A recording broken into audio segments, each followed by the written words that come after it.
Chapter 1, Silver Dragon Dungeon. The damp air of the dungeon was suffocating, the scent of stone and iron mixed with ancient magic. Heavy footfalls echoed in the dim chamber, followed by a voice like silk over steel. Her Majesty. A silver-clad guard bowed low. Shall we execute him now, Your Majesty? Rosweiss raised a hand, her silver eyes gleaming with cold command. You all leave. I want to speak to him alone. The guards exchanged uneasy glances but obeyed. Yes, Your Majesty. The door groaned shut behind them, leaving only two beings in the vast, silent dungeon. Rosweiss approached the broken man chained to the wall, her movements as graceful as they were predatory. Leon Cosmode, the great dragon-slaying hero. How does it feel to be a prisoner of our dragon clan? Leon's breath was ragged, his body slumped in exhaustion. Yet his defiance burned bright in his eyes. Kill me. Rosweiss' lips curled into a smile, an unsettling mix of amusement and cruelty. She crouched before him, tracing his chin with a razor-sharp nail. Oh, you want me to give you a quick death? Her smile deepened. But it's not that easy. She leaned closer, her breath warm on his skin. You are quite handsome, aren't you? Suddenly, her claw sliced across his cheek. Blood welled from the wound. Let's add a few scars to make you even more perfect. Leon grimaced but refused to cry out. Stop humiliating me. Just get it over with. Kill me, chop me up, just do it fast. Rosweiss chuckled, her voice dripping with mockery. How noble. If not for the schemes of others, you wouldn't have fallen so far. But I have an idea. She lifted her blood-stained fingers to her lips and licked them slowly, savoring the taste. Join our Silver Dragon clan, Leon. Leon glared. Are you worthy? Her smile vanished. In an instant, her tail whipped through the air, slamming him into the wall. Leon coughed, blood spilling from his lips. Rosweiss stepped over him, her heel pressing into his chest. How dare a prisoner speak to me that way? Her voice dripped with disdain. Leon Cosmode, do you still see yourself as the hero mankind once praised? Do you dream of wiping out the Dragon Clan and becoming a legend? She leaned closer, whispering, Wake up. You'll die here, a forgotten fool, an insect squashed under the claw of a dragon. Leon gritted his teeth, his defiant gaze unwavering. Don't underestimate humans. Rosweiss' eyes flashed. In one fluid motion, her tail wrapped around his neck, lifting him into the air. He struggled against the crushing force but managed a pained grin. Two mistakes, Rosweiss. Leon gasped. First, you shouldn't have stayed alone with the most dangerous dragon slayer alive. Her expression flickered with confusion. And second, blood dripped from Leon's lips as his grin widened. You should never taste my blood. Blood curse. Rosweiss' tail loosened in shock, and Leon fell to the ground, gasping for air.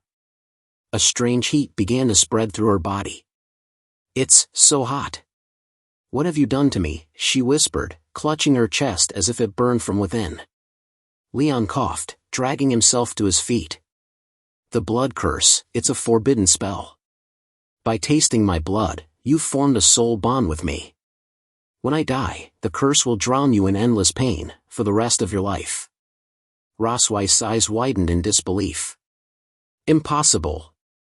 If it only activates upon your death, then why is this happening now? Leon smirked. The curse has side effects. Before she could react, she felt herself drawn toward him, her body betraying her mind. She pushed Leon to the ground, panting heavily. What? What's happening to me? She gasped, her silver hair falling over his face.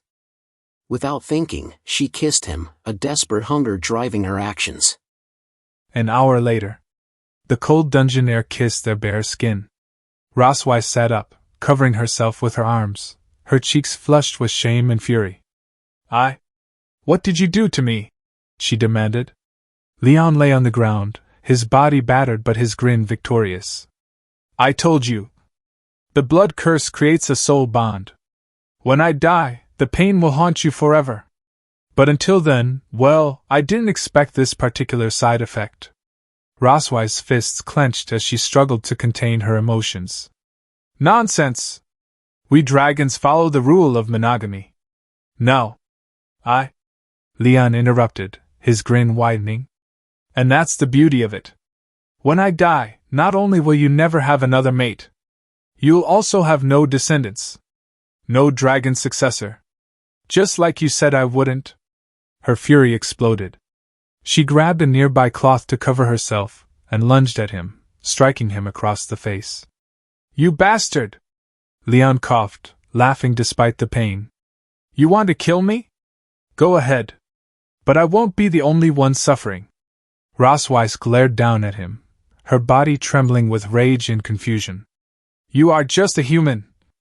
And you've taken your revenge in the most despicable way, she whispered.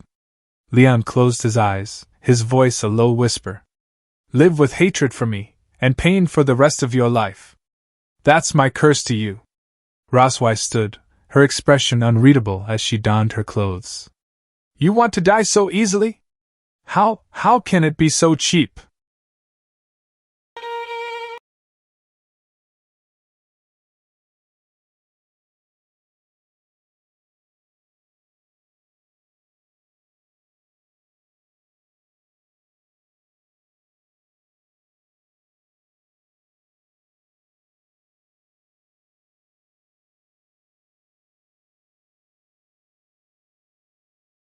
Once a legendary dragon-slaying hero, lay in a dimly lit room. Memories of his glorious past flashed before his eyes, and he felt the weight of his current predicament. As a child prodigy, he was renowned for his strength and bravery, but those days felt like a distant dream. At the age of 5, Leon had killed a vicious beast threatening his village with nothing but his bare hands. His innate prowess caught the attention of a passing dragon slayer, who took him under his wing. By the time he turned 10, he had entered the prestigious Imperial Dragon Slayer Academy. 4 years later, he graduated with the highest honors in history, becoming the youngest graduate ever to achieve such a feat. At 15, he stepped onto the battlefield, facing dragons and reclaiming lost territories for the Empire. With each battle fought, his name grew more legendary. Leon was known as the strongest dragon-slaying hero and humanity's last hope in the war against the dragons. However, everything changed when he was captured by the very clan he had sworn to eradicate. Leon's eyes fluttered open, and reality crashed in around him. The familiar smell of damp stone and the distant flicker of light brought him back to consciousness. Where am I? He muttered, his voice hoarse and barely above a whisper. As he sat up, a small figure peeked through the door, her wide eyes sparkling with innocence. Hey, you're awake! She exclaimed. Leon squinted, confusion washing over him as he registered her presence. Who are you? He asked. The little girl stepped into the room, revealing a strange mix of black and white hair cascading down her small shoulders. What a good name! Leon responded, curious. But why is your hair like that? Mom said it means the moon, she replied proudly. Angels have mothers too? He wondered aloud. Uh-huh. My name is Leon. Leon Cosmode, he said. I know. Leon means lion, she exclaimed with excitement. Who told you this? Leon asked, intrigued. That's what my mom said too, she answered with a big smile. Suddenly, the name Rosweiss crashed over him like a tidal wave. He felt shock ripple through him as he processed the revelation. May I ask who your mother is? He inquired. Rosweiss, she said cheerfully. He gasped, realizing the implications. Your mother is Rosweiss. Then, I am, she trailed off. The weight of the revelation crushed him. You are my daughter? He asked incredulously. At that moment, the door swung open, and Rosweiss entered, a mixture of annoyance and relief on her face. Mom! Mom, Dad is awake! The little girl squealed. Yeah, I know. You finally woke up, Leon, Rosweiss said, her expression softening slightly. Yet, There was an underlying tension in her tone. Mom must be happy to see Dad awake because you come to visit him every day, she added with a hint of sarcasm. Leon's thoughts spiraled in disbelief as he processed her words. Only a ghost would believe that, he thought. Myun, go out and play for a while. I have something to say to your father, Rosweiss instructed. Okay, Myun replied and skipped out of the room. As soon as the door closed, Leon turned to Rosweiss, his heart heavy with confusion and resentment. Is she really my daughter? He asked, searching her eyes for answers. Of course. What else could she be? She is our biological daughter, Rosweiss replied, her tone matter-of-fact. Leon's expression twisted with a mix of anger and disbelief. You hate me. Why did you give birth to the child? Why did you save me? He demanded. Rosweiss' expression hardened. You've been asleep for 2 years. Do you think I could just let go after what you did to me? She shot back, her voice rising with emotion. Leon felt the heat of her words. Why, did you save me? We are different. We cannot coexist. If it were any other time, I would never have touched you, he replied, frustration evident in his voice. Oh? So touching me is also torture for you? Rosweiss retorted, her eyes narrowing. With a sudden burst of movement, Rosweiss pushed him back against the bed, her expression a fierce blend of anger and determination. I want to carve my own dragon pattern on you, she declared, climbing on top of him, pinning him down with surprising strength. Stop it, Rosweiss. Leon protested, feeling vulnerable beneath her grip. Rosweiss' hands moved swiftly, tearing at his shirt and exposing his chest. This will become your shame, Leon. From now on, you will be my prisoner. You will never leave me, she said, her voice laced with dark satisfaction. When your fellow humans see the dragon tattoo on your body, what will they think? Will they see a great dragon-slaying hero or a traitor who surrendered to the dragon clan? Leon shot back defiantly. Rosweiss' eyes blazed with a dark intensity, her voice low and filled with malice. Why, do it to this extent, he pressed, struggling to understand her motivations. Don't you understand? Leon, the dragon race's concept of revenge is complex and deeply ingrained. Their desire for vengeance is an inhuman trait, paranoia, extreme, and beyond human understanding, she explained, her tone unwavering. Leon felt a cold dread settle in the pit of his stomach, a sense of helplessness creeping in as he realized the full scope of Rosweiss' intentions. In that moment, something within him stirred, a mix of defiance and despair. He refused to let her have the satisfaction of breaking him entirely. This feeling, he murmured, caught in the intensity of their confrontation. Rosweiss leaned closer, her breath mingling with his. The tension between them was palpable, a strange dance of love and hate, revenge and vulnerability, a clash of two worlds destined to collide. Although this is incredible from a human perspective, this is my revenge on you as a dragon, Rosweiss said, their lips hovering near each other. As the air thickened with unspoken words, the line between captor and captive blurred. The stage was set for a conflict neither of them could have anticipated, a battle of wills where love and hatred intertwined. End of Chapter 2. The Silver Dragon Castle. In the grand halls of the Silver Dragon Castle, two maids exchanged whispers. The queen seems to be in a good mood today, one remarked, glancing toward the throne room. You don't know this, her husband has finally woken up. The other maid replied, excitement lacing her words. Bah! That female dragon actually announced to the public that I was her husband. The first maid scoffed, rolling her eyes. You have no idea how terrifying that mother dragon is.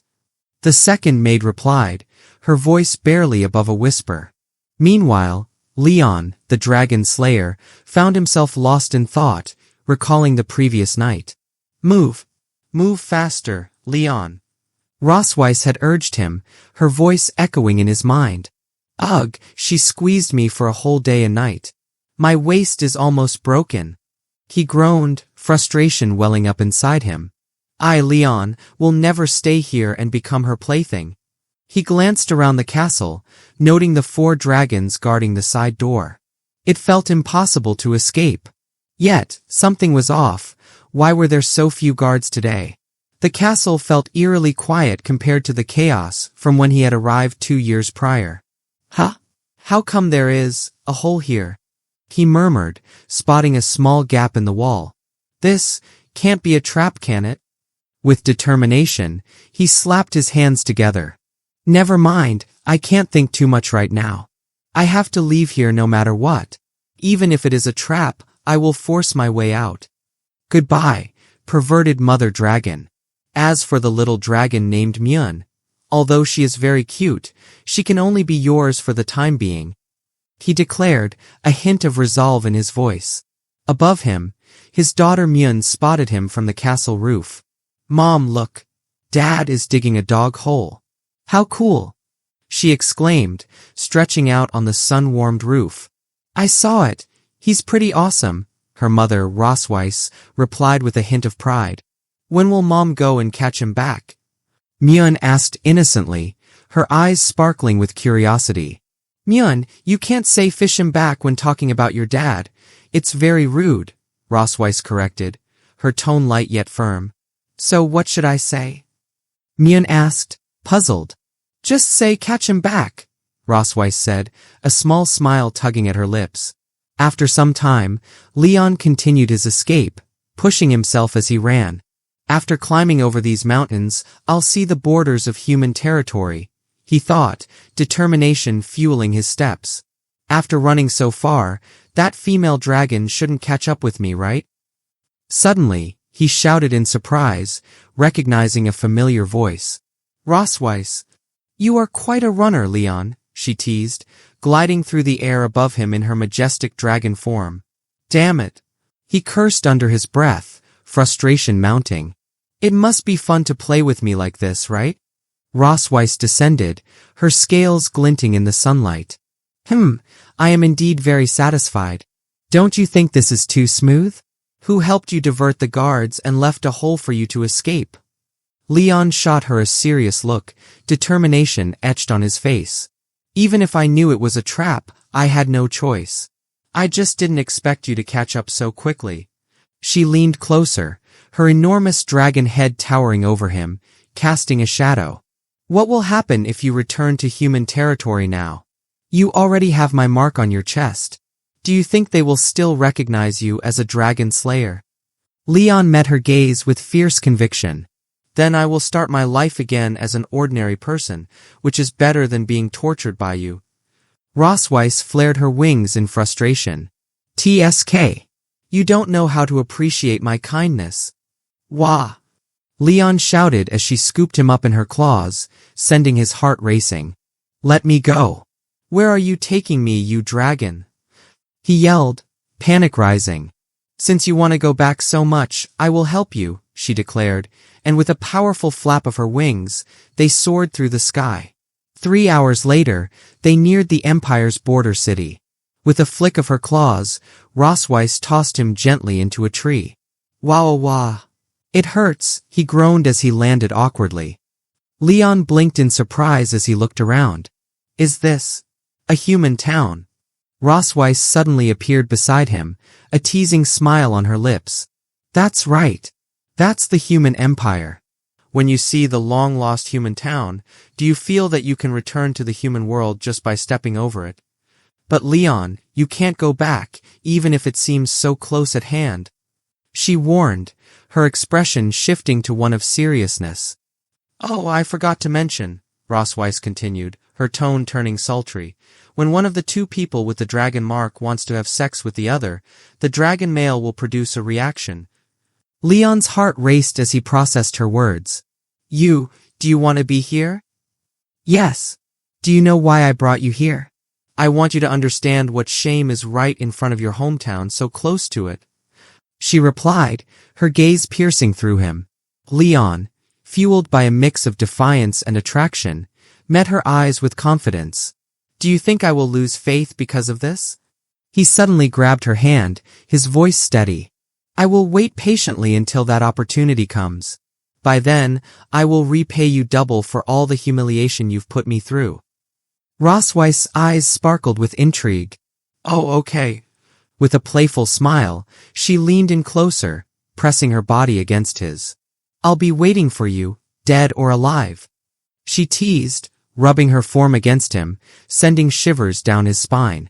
End of chapter 3. Near the border city of the Empire, in the stillness of the wilderness, under the canopy of towering trees, Leon lay sprawled on a thick branch, his breath steady but his mind disoriented. His shirt lay discarded to the side, and next to him, Rosweiss adjusted the delicate folds of her clothes, her silver hair shimmering as sunlight peeked through the leaves. A satisfied, almost wicked grin curled on her lips as she finished dressing. I must say, Leon, Rosweiss murmured in a teasing tone, her voice honeyed with amusement, I'm very satisfied with your performance just now. She playfully ran a finger down the center of his bare chest, tracing his scars with mock tenderness, her silver eyes glinting mischievously. How about I bring you back here every month? A little trip to your hometown to keep the spark alive? Leon's brows furrowed as he shoved her hand away with mild irritation. Bah! He barked, sitting up and running a hand through his disheveled hair. You're a dragon with your head in the clouds, always scheming how to drain me dry. Rosweiss' grin widened, a playful light dancing in her eyes. TSK. So, you've seen through me, she admitted, her wings unfurling slightly as if in mock defeat. Her smile was both sly and affectionate. But enough rest. Let's go. Our daughter is waiting for us.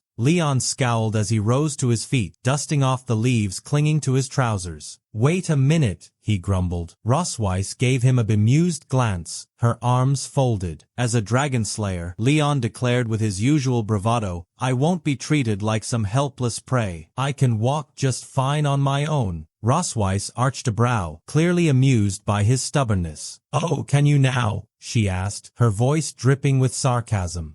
From here to the Silver Dragon Castle, it takes 3 hours flying at my speed. On foot, it'll take you at least 10 days. Maybe half a month if you don't get eaten first. Leon scoffed, crossing his arms. It's just 10 days. Don't underestimate human endurance. Rosweiss smirked. I'd love to see how far that endurance takes you.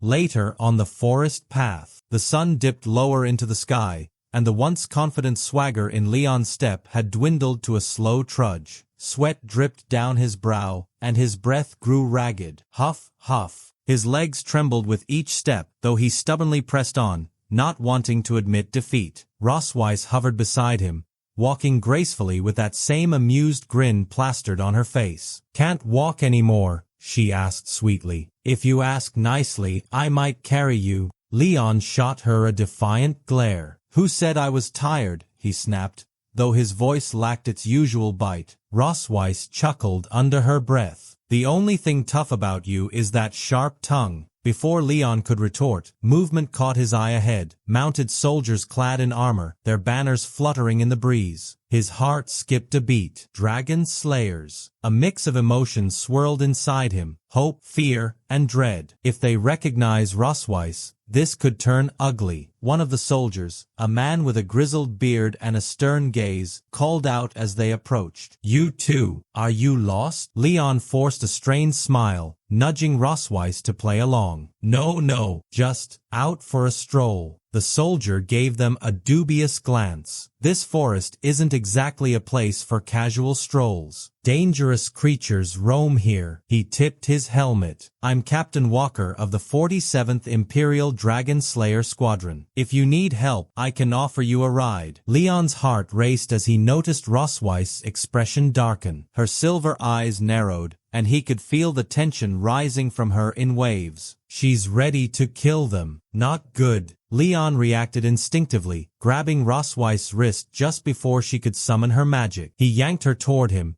and her soft, lithe body collided with his. For a moment, she froze, her breath hitching in surprise as her chest pressed against him. "Sir," Leon said, plastering a sheepish grin on his face. "You must have me confused with someone else. I just have one of those faces that everyone recognizes." He gave Rosweiss a sidelong glance, whispering urgently, "Play along." Captain Walker chuckled, the tension in the air easing. Well, you two look like quite the pair." Leon tightened his hold on Rosweiss's waist, giving her a warm, if slightly panicked, smile. "Right, honey, my wife even forgets who I am sometimes." Rosweiss' eye twitched with annoyance, but she forced a smile, her sharp teeth gleaming dangerously. Walker laughed heartily. "I won't get in the way of lovebirds, then. Enjoy your stroll." As the soldiers rode away, Leon finally released Rosweiss. "You've hugged enough," she muttered, her voice low with irritation. Leon rubbed the back of his neck awkwardly. "Hey, it worked, didn't it?" Rosweiss crossed her arms, her gaze sharp. "You were smart not to call for help. But don't get any ideas, Leon." She leaned in close, her voice a low growl. "Just because we have children doesn't mean I'm your wife." Leon rolled his eyes. "I never said I wanted to be your husband." Rosweiss snorted, flicking her hair over her shoulder as she turned away. "Come on. We still have a long way to go." Leon followed her, grumbling under his breath. Suddenly, a sharp pain shot through the hand he had grabbed Rosweiss with. His fingers throbbed, red marks spreading across his skin as his vision blurred. Ugh! The world tilted,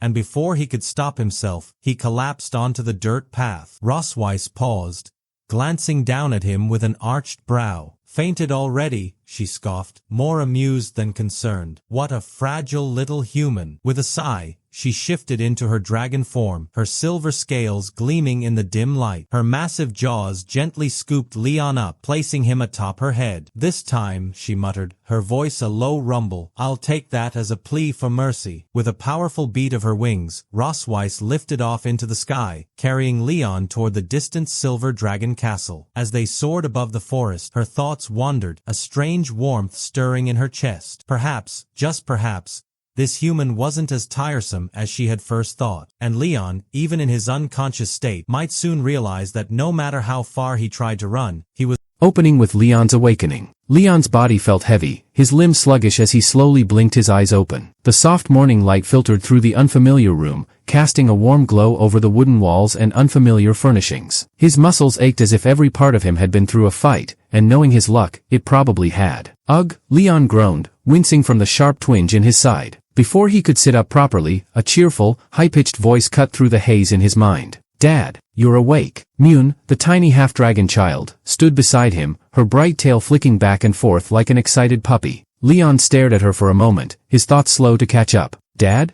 That word still didn't sit well with him, no matter how often she said it. He dragged himself upright, glancing around the room with a confused frown. "Ugh. How did I get back here?" he muttered, rubbing his eyes. Mune beamed. "It was Mom who brought you back?" Her tail wagged harder, a blur of excitement. At the mention of her, Leon's mind immediately darkened. Images of last night's encounter flooded back, Rosweiss' cold, calculating gaze, the sharp sting of her claws, and his failed escape attempt. A scowl spread across his face. "Damn it, she finally caught me like prey." His thoughts were interrupted when he noticed something strange. His hand was wrapped in a bandage, the white cloth neatly tied around the wound Rosweiss had inflicted. "What is?" Leon muttered, turning his hand over in disbelief. Mune's golden eyes sparkled with pride. "I'm the one who bandaged it for Dad," she chirped, practically glowing under the hope for praise. Leon blinked at her. Dragons are supposed to be ferocious, he thought, recalling everything he knew from years of dragon hunting. They grow up steeped in violence and blood from birth, but this child... He glanced down at the little girl, who looked up at him with nothing but pure adoration. "She's nothing like the dragons I've known." Could it be because she was a hybrid, a mix of dragon and human? Or maybe, Mune's innocent affection was something he simply wasn't prepared for. With a small, awkward smile, Leon reached out and patted her head. "Well, Mune is awesome." Mune giggled, the sound light and happy. "Hee hee." Leon's smile deepened for a moment, but then he leaned in, lowering his voice. "Mune, you're cute now, but when you grow up, promise me you won't become like your mother." Mune tilted her head in confusion. "Ha!" Just then, a familiar voice drifted from behind him, low, calm, but carrying an edge of warning. "And what's wrong with being like me?" Leon's heart skipped a beat as he turned to see Rosweiss standing in the doorway, her silver hair catching the morning light. "How does she always sneak up on me like this?" Leon thought, swallowing hard as he looked away from her piercing gaze. And nothing. Oblivious to the tension, Myun happily held up Leon's bandaged hand. Mom, look. Myun bandaged Dad's wound just like you told me to. Rosweiss gave a brief nod, her expression cool and unreadable. This is what you should do. Yes, Mom. Myun replied with eager obedience. Watching the exchange, Leon couldn't help but feel the weight of Rosweiss' strictness. What a strict mother, he thought with a sigh. Patting Myun on the head again, he offered her a conspiratorial smile. Myun, how about you go hide in the garden? I'll count to 100, and then I'll come find you, okay? Myun's eyes lit up with excitement. Really? Dad wants to play hide and seek with Myun. Leon chuckled. Of course. Now, go quick, before I start counting. Myun let out a delighted squeal and bolted for the door. Oh no, don't count so fast, Dad. 1, 2, 3. Leon started counting slowly, watching her tail flick as she disappeared around the corner. Leon confronts Rosweiss. As soon as Myun was out of sight, Leon dropped his cheerful facade and turned to Rosweiss, his expression serious. Hey, I need to talk to you. Rosweiss raised an eyebrow. What? Aren't you being a little too hard on her? Leon asked, crossing his arms. Rosweiss' gaze didn't waver. We dragons all go through this. Only by being strict with our children from a young age can we cultivate strong warriors. Leon groaned, running a hand through his messy hair. But she's not fully dragon. And besides, Myun is adorable. How can you stand to be so cold toward her? Rosweiss' silver eyes narrowed slightly. She is a dragon. And calling a dragon cute is an insult? Leon smirked. You're pretty cute, too. The moment the words left his mouth, Rosweiss' expression shifted. She grabbed him by the collar, yanking him toward her with surprising force. Her breath was warm against his ear as she whispered, You're just a slave for me to vent my anger on. Don't get ahead of yourself. Leon's face paled. Satisfied with his reaction, Rosweiss released him and stepped back, smoothing her hair with an air of superiority. I am the queen of the silver dragons. I have many responsibilities, so the task of raising the child is yours. Before Leon could protest, Rosweiss leaned in once more, her voice soft but firm. That child likes you, Leon. Don't disappoint her. Myun's trick. As Rosweiss left the room, Leon let out a heavy sigh. It's like being a dragon slayer means I'm stuck babysitting. Just then, out of the corner of his eye, Leon spotted a familiar little figure peeking out from behind a pillar. He smirked. Myun, did you really think I wouldn't notice you? He called out playfully, Found you, Myun. But instead of giggling and coming out, Myun's expression was strange. She stared at him for a moment, then suddenly turned and ran off. Myun. Leon blinked in confusion. Hey, wait. He took off after her, weaving through the hallways. Why are you running? What's wrong? He followed her down the corridor, but when he rounded the corner, she was gone. What the? Leon scratched his head in frustration. I just saw her pass this way. Suddenly, a soft giggle sounded behind him. Got you, Dad. Leon whirled around to see Myun standing right beside him, grinning from ear to ear. Wait, didn't you just run past me? Myun tilted her head in confusion. Nope. Dad couldn't find me, so I came to find you. Leon blinked, his mind racing. Did I imagine it? Before he could dwell on it, Myun grabbed his hand, tugging him toward the garden. Come on, Dad. I want to show you something. As Leon let himself be pulled along, as they headed deeper into the garden, Leon failed to notice another figure lurking in the shadows, a second Myun, silently watching them from a distance.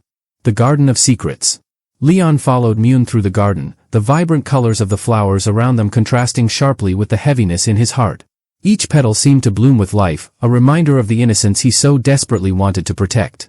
Where are we going, Myun? He asked, trying to keep his tone light despite the undercurrent of unease that had settled in his gut.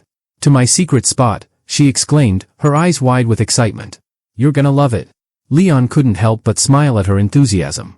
It was contagious, and he found himself swept up in her joy, even as questions nagged at the back of his mind. What's so special about it? He probed, feigning curiosity to keep the conversation flowing. It's a surprise. Myun giggled, pulling him along as she led him deeper into the foliage. As they navigated through the garden, Leon took a moment to observe his surroundings. The garden was a realm of beauty, filled with vibrant flowers and lush greenery. Sunlight filtered through the leaves, casting playful shadows on the ground. It was a stark contrast to the battles he often found himself in, a peaceful sanctuary that felt foreign yet comforting. He recalled the last battle he had fought, the feeling of the sword in his hand and the adrenaline coursing through his veins. But now, as he played hide-and-seek with his daughter, it felt as though those moments of violence belonged to a different life, one he was desperately trying to escape. Here we are, Myun exclaimed, her voice pulling him from his thoughts. They arrived at a secluded spot in the garden, a small clearing surrounded by tall, flowering bushes. In the center stood a gnarled tree with branches that reached toward the sky, its trunk wide and sturdy. Myun's eyes sparkled as she pointed at the tree. Isn't. The garden was a sanctuary of vibrant life, nestled just beyond the castle's grand arches. Sunlight filtered through the branches of ancient trees, casting a gentle dappled light across the stone path lined with blooming flowers. Birds sang from the treetops, their melodies mingling with the soft murmur of water cascading from the nearby fountain. Leon took in the serene scene with a smile as he spotted Myun sitting near a bed of colorful roses, focused on her drawing. She hummed softly, her little head bent over a piece of paper. Her tiny fingers gripped a colored pencil, moving with a careful concentration that made Leon's heart swell. Myun's tune was simple and sweet, carrying a sense of innocence that warmed Leon's heart. He watched her with a soft smile, feeling a warmth spread through him that was deeper than pride. It was love, a father's love. It's good to have a daughter, he thought, sighing with contentment. It feels like my soul is healed just being near her. The joys of fatherhood, he mused, were something he never fully understood until Myun came into his life. Before long, she looked up, catching sight of him watching her, and her face broke into a cheerful grin. She jumped to her feet and dashed over, holding her drawing proudly. Dad. Dad, she called, her voice bright with excitement. Look. Myun drew a family portrait. Leon chuckled, taking the drawing from her small hands. He inspected it with a father's proud gaze. The picture was a charming array of colorful stick figures, drawn with all the earnestness of a child's love. He felt a surge of pride. Myun is awesome, he declared, nodding approvingly. She's definitely her daddy's daughter. But his smile faltered slightly as his eyes caught a small detail. There were two small figures standing by the parent figures. He raised an eyebrow, looking at Myun in confusion. Wait, Myun, why are there two kids here? He asked, thinking she might have made a mistake. Myun's face lit up as she pointed enthusiastically at the drawing. That's my sister, she announced, as if it were the most natural thing in the world. Leon blinked, stunned into silence. Myun has a sister? His mind raced, and he could almost feel his thoughts scrambling for an answer. So it turns out I didn't just hit the target once, but twice with a single shot? His expression turned to one of bemusement as he recalled a fleeting moment earlier that day. In the garden, he had noticed another child in the distance, but had dismissed it as Myun. The child I saw in the garden, he thought, feeling a pang of regret. I must have called her by the wrong name. No wonder she looked so cross. Lost in thought, he barely noticed Myun's serious expression as she continued, her voice earnest. Sister isn't angry, Dad, Myun assured him with a nod. She's just a little shy when she sees you. Leon felt a tug of sympathy. Indeed, we haven't met each other much, he mused aloud, softening as he considered what he'd missed. It's only natural that we're not familiar with each other. But a part of him couldn't shake a lingering frustration. It's all the Dragon Queen's doing, hiding this child from me, he thought, his expression hardening. I'll have to confront her for the truth. In the study. The door to Rosweiss' study swung open with a bang, and Leon stormed in, his eyes blazing. The room was dimly lit, the scent of ink and ancient parchment heavy in the air. A small silver dragon, perched on the edge of Rosweiss' desk, gave a startled squawk. Rosweiss. Leon's voice was a mixture of accusation and exasperation. Rosweiss, seated at her desk, looked up with calm, cool eyes. Where's Myun? She asked, not missing a beat. Leon crossed his arms, his brow furrowing. She's out playing, with her sister, he replied, his tone edged with accusation. You're really something, hiding things from me. When were you planning on telling me that I have an older daughter? Rosweiss smiled faintly, a glint of amusement in her eyes. Haven't you already figured it out by now? Leon let out a sarcastic chuckle. Well, I have to thank you. Giving birth to a child is no small feat. I didn't expect you'd gone through all that trouble not once, but twice on my behalf. He shook his head, his tone carrying a hint of mock indignation. When I return to the Empire someday, I'll make sure your name is inscribed on the family tree for this sacrifice. Rosweiss' gaze sharpened, her voice taking on a note of suspicion. Do you even understand why I didn't tell you about my eldest daughter? Leon straightened, returning her gaze with a hint of defiance. Why?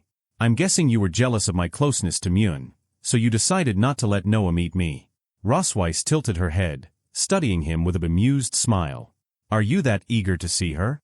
Nonsense, Leon replied, a faint blush creeping onto his cheeks. What father wouldn't want to meet his own daughter? Unlike you, a cold and stern mother, I actually want to build a relationship with her. Rosweiss smirked, reclining slightly as she rested her chin on her hand, her expression revealing nothing but mystery. Very well, then. But don't say I didn't warn you. In the kitchen. The kitchen was alive with the warm sense of simmering stew and searing meat, a cozy contrast to the grandeur of the castle. Leon, his laughter filling the room, playfully wielded a knife as he prepared a meal for his daughters. Hee Rosweiss, he chuckled, the mere act of cooking lifting his spirits. I'm going to make you look good today, he declared with determination, his heart swelling with the hope of forging a closer bond with his eldest daughter Noah.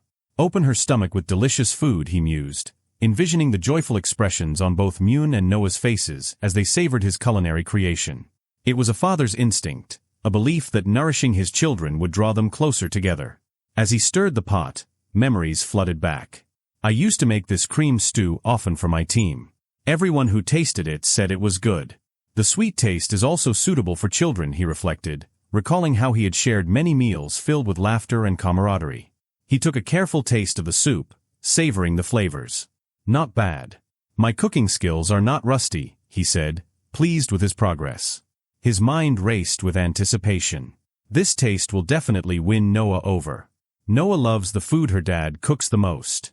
The thought filled him with warmth, igniting a hope that maybe, just maybe, this meal could bridge the gap between them. In the corner of the kitchen, two maids exchanged glances. The prince has just recovered from a serious illness, and he still cooks for his family, one remarked, her voice filled with admiration. He is really a good male dragon who cares about his family. Just then, another maid noticed Rosweiss entering the kitchen. Her Majesty, she exclaimed, stepping back respectfully. Rosweiss glanced around, her presence commanding attention. You don't have to wait for orders at dinner tonight. Go and have a rest, she instructed, her voice softening as she dismissed the maids. Thank you, Her Majesty, the maids responded, bowing deeply before slipping out of the room, leaving Leon and Rosweiss alone amidst the clatter of pots and the bubbling of stew. Leon turned to Rosweiss, a hopeful smile on his face. You guys came just in time. Suddenly, Myun burst into the kitchen, her eyes bright with excitement. Dad. What a nice smell. With joy radiating from him, Leon replied, I heard that you two love meat the most, so I made stew and steak especially for you. The pride in his voice was palpable, a father's desire to please his children shining through. Noah, do you feel your father's feelings? He wondered, glancing at Noah, who stood quietly to the side, her expression inscrutable. To his surprise, she was not even looking at him. Why is it different from what I thought? Leon's heart sank slightly. This female dragon had anticipated this situation, so she had not allowed me to meet Noah. Rosweiss, sensing the tension, gently pushed Noah forward. This is your first formal meeting. Please introduce yourselves, she encouraged, her tone both nurturing and commanding. Yes, mother, Noah replied flatly, her voice lacking any warmth. She looked up just long enough to state, I am Noah K. Melkv, the eldest daughter of the Silver Dragon Queen Rosweiss. I am 1 year and 2 months old. Leon felt a flicker of admiration mixed with disappointment. Dragons are an immortal race, and baby dragons grow faster than human children, he reminded himself, his heart heavy with the challenge ahead. Extending his hand, Leon greeted her. Hello, Noah. My name is Leon Cosmode, and I'm your father. The second step for Leon to get closer to his eldest daughter, say hello politely and leave a good impression, he thought, hope swelling in his chest. But Noah didn't even react to his gesture, her gaze slipping back to the floor as if he were invisible. Why is this child so cold? Does she have a grudge against me? He pondered, feeling a tightening in his chest as disappointment washed over him. Myun, ever the supportive sister, leaned in and whispered to Noah, Sister, please talk more. Don't embarrass Dad. But he looks so weak, Noah replied, her voice laced with doubt. Is he really our father? Leon felt his heart shatter at her words. What a filial daughter, he thought, sorrow flooding through him. It was a painful reminder of the distance that had grown between them, a chasm he had not yet crossed. As he stood there, Leon's mind whirled with emotions. He felt vulnerable, exposed in a way he had never anticipated. Leon's career as a father faces its first crisis, he recognized, understanding that building a relationship with Noah would not be as simple as he had imagined. Determined not to give in to despair, he recalled how relationships were often tested by trials and misunderstandings. "I will not let this moment define our future," he vowed silently. There had to be a way to reach her, to show her the love he held in his heart, even if she could not see it yet. As the aroma of the cooking stew filled the kitchen, he took a deep breath and prepared to engage with his daughters. He needed to find a way to break through Noah's barriers, to reassure her that he was there for her, ready to be the father she needed. The path ahead was uncertain, but Leon knew that love, in all its forms, could heal even the deepest wounds. He was ready to fight for his family, no matter how long it took. Family dinners are supposed to be a moment of warmth, unity, and shared stories, a chance to come together after a long day of separate activities. For most, it's an opportunity to unwind, laugh, and bond with loved ones. However, for Leon, family dinners had slowly become something of a torment. What was once a peaceful gathering had evolved into a daily battleground, one in which he found himself unable to win despite all his efforts to maintain a peaceful and loving atmosphere. As the family sat around the dinner table, the clinking of silverware on plates filled the room, the aroma of freshly cooked food wafting through the air. For Myun, this was the highlight of her day. She turned to her twin sister with an eager expression. "Sister, help me cut it," Myun requested, holding up her food with a pleading look. Noah, Myun's twin sister, was an entirely different personality. While Myun had always been cheerful, eager to help, and seemingly innocent, Noah had a more straightforward and often cold demeanor. Leon couldn't help but notice how their physical appearances were nearly identical, yet their personalities couldn't have been more different. It was a constant source of confusion for him, and often frustration, as Noah's bluntness clashed with the otherwise warm atmosphere of their home. Leon turned toward Noah, trying to engage in conversation to ease the tension he often felt during meals. "Noah, do you like today's food?" he asked, forcing a smile. Noah, without skipping a beat, responded with a deadpan expression. "Disgusting," she said, her words blunt and unforgiving. A small chuckle escaped Roswise's lips as she tried to stifle her amusement, her hand gently covering her mouth to keep from laughing too loudly. Leon couldn't help but feel the sting of Noah's words, but he quickly suppressed the feeling, trying to maintain some semblance of composure. Roswise, ever the supportive wife, didn't seem bothered by Noah's remarks at all. Myun, completely oblivious to the tension, continued with her cheerful disposition. "Mom, why are you so happy?" she asked while chewing her food. Roswise smiled warmly at Myun, her gaze fond and proud. "Your father finally got to reunite with our family. Seeing him so happy, I'm naturally happy too."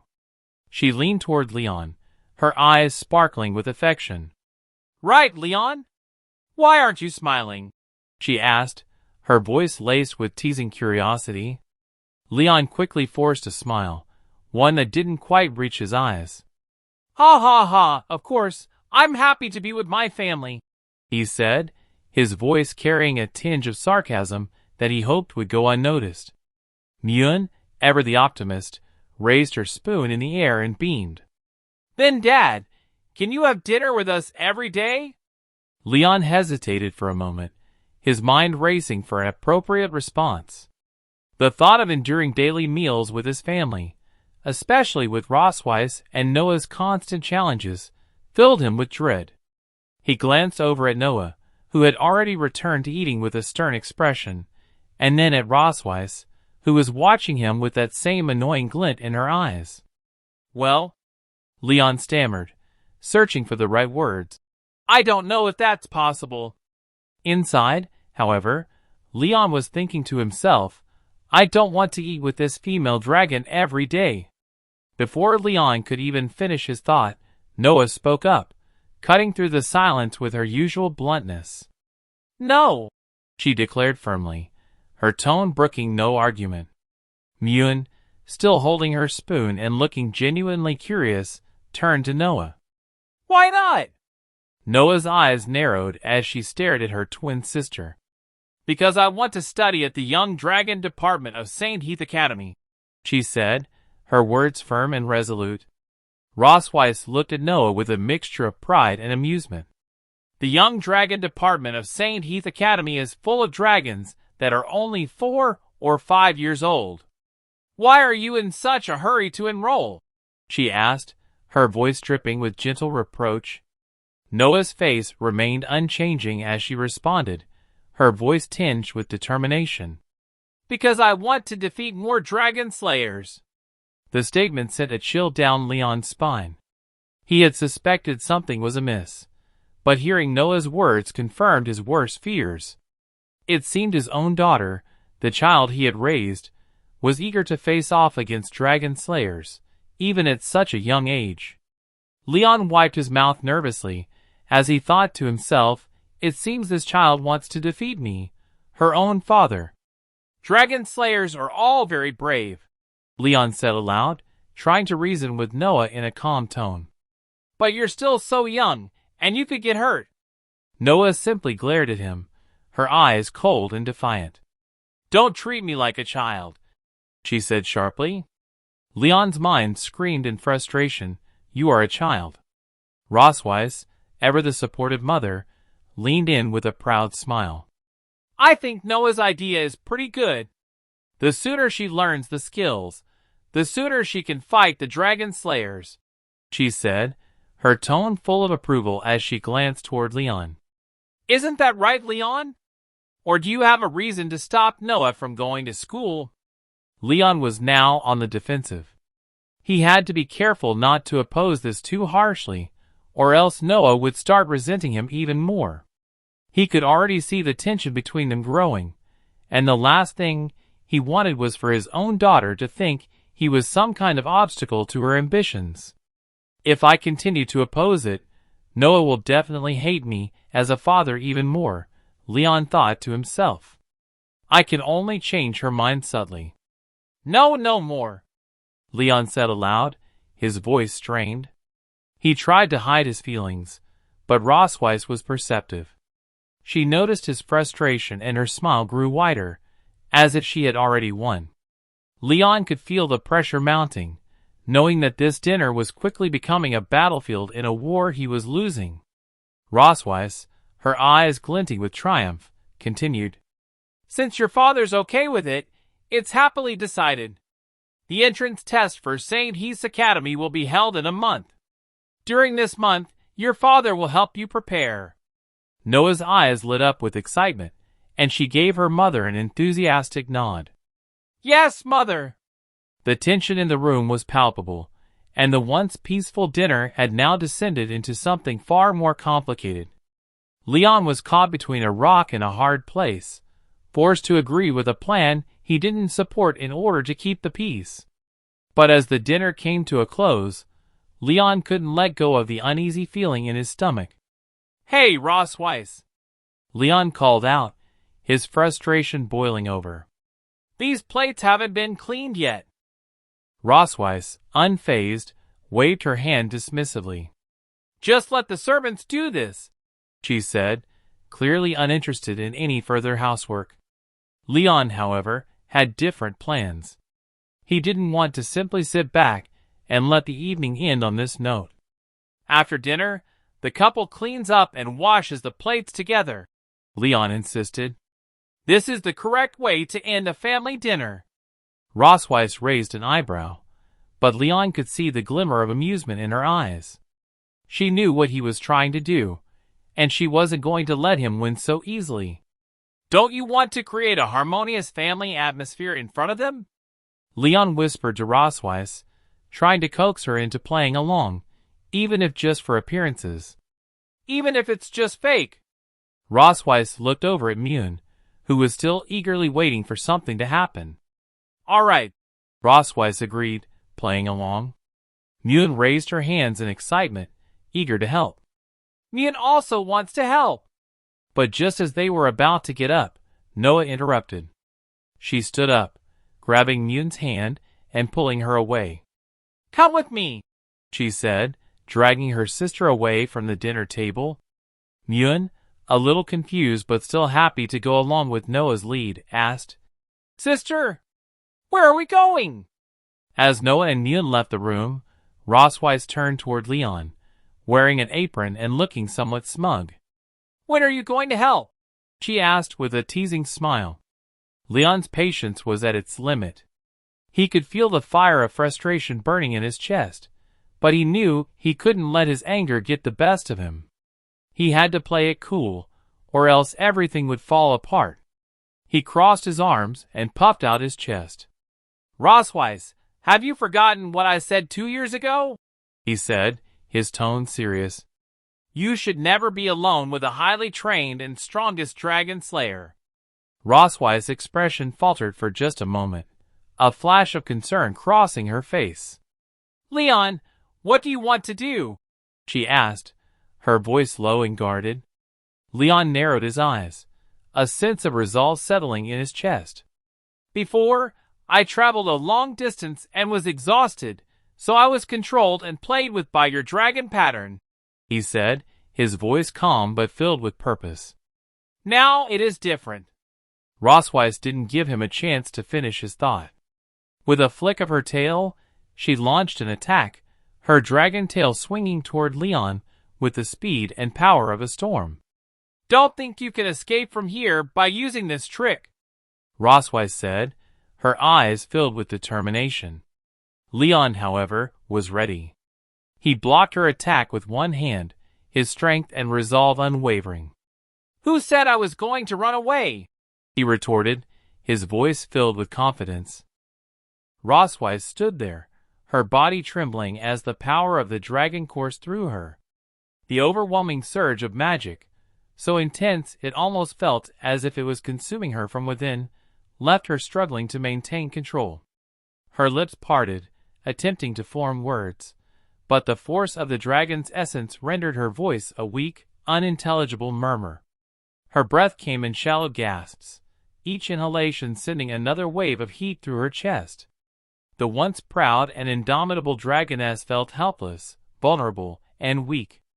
As the magic enveloped her, she could no longer keep her balance. Her legs gave out, and she crumpled to the ground with a soft thud, her golden eyes wide with confusion and frustration.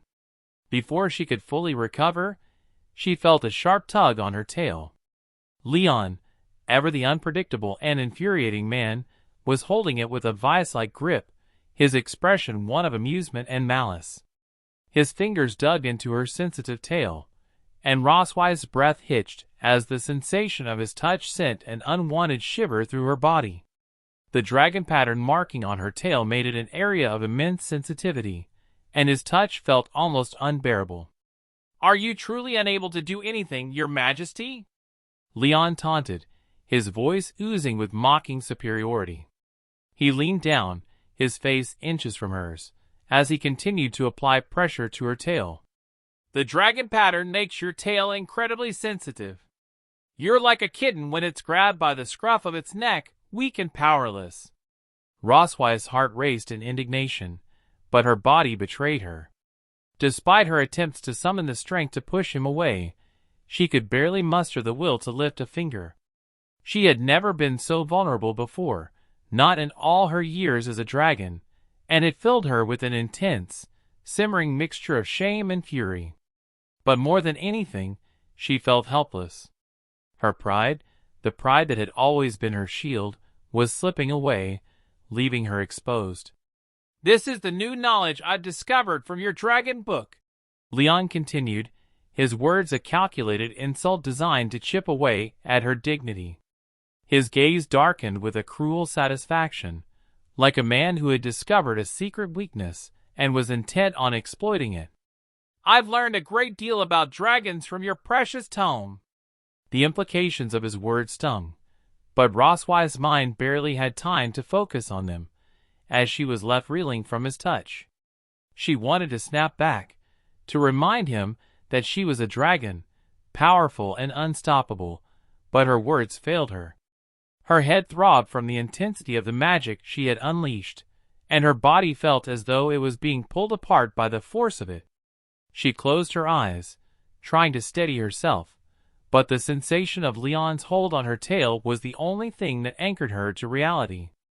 She felt weak, utterly powerless under his control. Then, as if sensing her helplessness, Leon moved closer still. His body pressed against hers, his breath warm against her cheek. Rossweiss tried to turn her face away, to maintain some semblance of dignity, but his proximity felt suffocating, and she couldn't escape the infernal heat of his presence. His voice dropped to a near whisper, sending a shiver down her spine. "Rossweiss," he said, his tone both mocking and enticing. "You dragons are so eager to conquer and control everything around you, but have you ever been conquered?" Rossweiss' eyes shot open at his words, and her heart pounded in her chest. The question, so simple and yet so pointed, struck a deep chord within her. It was a challenge, an accusation wrapped in venomous sweetness. Her pride as a dragon, her pride as a warrior, was something she had guarded with her very life. The thought of being conquered, of losing herself to someone else, especially someone like Leon, was anathema to everything she stood for. Her face flushed red, a deep blush coloring her cheeks as the weight of his words hit her. She was acutely aware of how her body responded to him, how her pulse quickened, how her breath hitched, how every inch of her skin burned with both shame and a strange, reluctant desire. She hated it. She hated the way he made her feel. How his touch, though painful, also made her body react in ways she could not control. Leon knew it too. He saw the crimson hue staining her cheeks, and a wicked smile played at the corners of his lips. It was a smile of triumph, a smile that spoke of victory even though she had not yet surrendered. He knew he had found her weakness. He knew she was no longer the untouchable dragoness she had once been. In that moment, Rossweiss was exposed, vulnerable, her pride stripped away like a fragile veneer. And he reveled in it. I am not weak," Rossweiss managed to say, her voice shaky but fierce despite the circumstances. She had to fight back, had to find some way to reclaim her strength. Her tail twitched slightly, but Leon's grip remained firm. She tried to push him away, but the energy from the dragon magic left her weak and disoriented. Leon didn't release her, though. Instead, he chuckled darkly, his eyes locking with hers, as if daring her to continue the fight. "You still don't get it, do you, Rossweiss?" His voice was low, almost a whisper, but the mockery in it was unmistakable. "You're no longer in control. You're not the one with the power now. The dragon magic is all-consuming, and you're just a vessel for it. You're weak, and no matter how much you fight it, I will always have the upper hand." Rossweiss clenched her fists, her nails digging into her palms, as she struggled to remain calm. She hated this. She hated the way Leon made her feel, both helpless and angered, caught in a tangle of emotions that made no sense. He was her enemy, her tormentor, and yet there was something undeniably magnetic about him. His words and actions were an assault on her pride, yes, but they also stirred something else in her, something darker, something more dangerous. Her heart pounded as their gazes locked, the tension between them palpable. In that moment, Rossweiss could not decide whether she wanted to strike him down for his arrogance or pull him closer and give in to the strange pull he had over her. For a fleeting moment, she was torn between love and hate, between the powerful dragoness she had always been and the woman who was beginning to question her own strength in the face of his challenge. The grand hall of the Silver Dragon clan's palace was bathed in the soft glow of moonlight filtering through the stained glass windows. The air was thick with tension, a palpable energy that seemed to hum between the two figures standing in the center of the room. Rossweiss, the Silver Dragon Queen, knelt on the polished marble floor, her breath uneven and her silver hair cascading like a waterfall over her shoulders. Her crimson eyes burned with a mixture of anger and humiliation, her pride as a queen clashing with the vulnerability of her current position. Leon, her consort, stood over her, his golden eyes gleaming with a mixture of amusement and triumph. His dark hair fell slightly over his forehead, giving him a roguish appearance that only added to his infuriating charm. In his hand, he held her tail, a sensitive and sacred part of her dragon form, firmly in his grasp. The smirk playing on his lips was enough to make Roswei's blood boil. "Let go of my tail," she spat, her voice laced with fury and something she refused to acknowledge, unease. Her tail twitched in his grip, but he held fast, his fingers tightening just enough to remind her of his control. Leon tilted his head, his smirk widening. "From the day I woke up in this palace, you've trampled my dignity underfoot. You've treated me as nothing more than a toy for your entertainment." His voice was slow and deliberate, each word dripping with a teasing edge. "What do you think about us switching things up tonight?" Roswei's head snapped up, her teeth bared in a snarl. "Leon, you bastard." She struggled against his hold, but the position she was in made it difficult to retaliate without risking further humiliation. Before she could muster a proper response, a noise interrupted the tension in the room. Both their ears perked up, their heightened senses catching the faint murmuring outside the door. The voices of the maids carried through the dimly lit corridor, their whispers barely audible but unmistakable. "I wonder if Her Majesty the Queen and her family's loving time is over," one of the maids whispered to the other, her voice tinged with curiosity. Roswei's eyes widened, and she froze. The last thing she needed was for the maids to barge in and see her in such a compromising position. Her pride as the queen would be irreparably damaged. Leon, sensing her hesitation, leaned down until his lips brushed against her ear. His breath was warm against her skin as he murmured, "Hush, be quiet, Her Majesty. You don't want to be discovered by the maids outside, do you?" The proud queen, usually so high and mighty, reduced to this. Heat crawled up Roswei's neck, her cheeks flushing a deep crimson. "You." She struggled against his grip, but the limited space and her precarious position made it impossible to move without pressing even closer to him. The realization sent another wave of frustration through her. Leon chuckled, his hold on her tightening just slightly. "Well done, let's get started, my dear wife." 3 days later. The grand mansion of the Silver Dragon clan was a sight to behold, its towering spires and intricate architecture a testament to the clan's power and wealth. The morning sun spilled through the vast windows, casting golden hues on the lavish furniture and polished floors. In one of the many opulent bedrooms, Leon lay unconscious on a large, ornate bed, his golden eyes closed and his breathing steady. Myun, his young daughter, stood beside the bed, her small hands on her hips as she stared at her father. Her silver hair, a perfect blend of her parents' traits, shimmered in the sunlight. "Dad hasn't woken up for 3 days. Is he dead?" she asked, her voice tinged with both curiosity and concern. Nao, her older sister, stood on the other side of the bed, her arms folded across her chest. Her crimson eyes, so like her mother's, were filled with a mixture of annoyance and impatience. "Just wait and see," she said, her tone dismissive. Without hesitation, Nao delivered a swift kick to Leon's face. Leon groaned, his eyes still closed. "It hurts so much." Nao huffed. "He's not dead yet."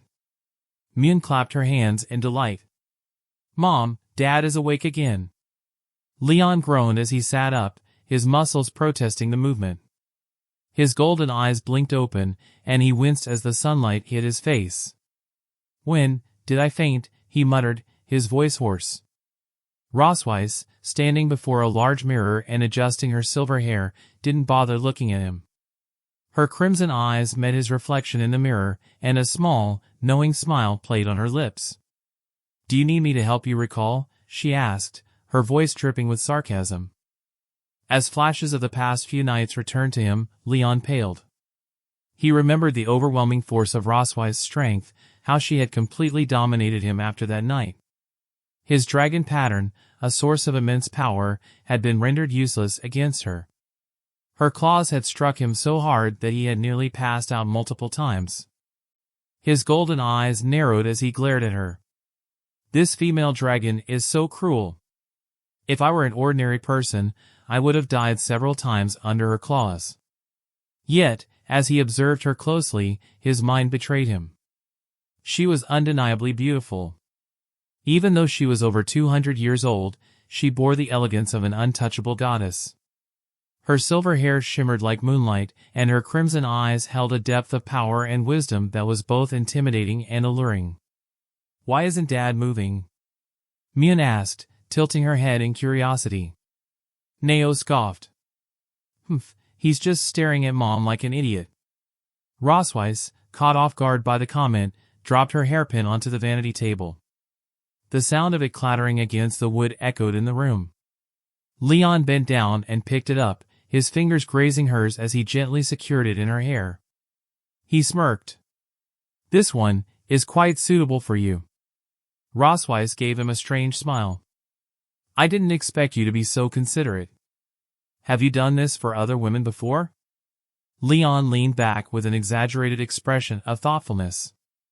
When I was a kid, I often combed my master's donkey's hair. I got pretty skilled at it." Myun's eyes sparkled. "Dad, what is a donkey?" Leon stroked his chin dramatically. "Donkeys are similar to dragons, with 2 ears and a tail. They're very stubborn and like to kick when they're unhappy, just like your mother." Rosweiss' expression darkened. Before Leon could react, her fist slammed into his gut. Myun gasped. "Dad, are you okay?"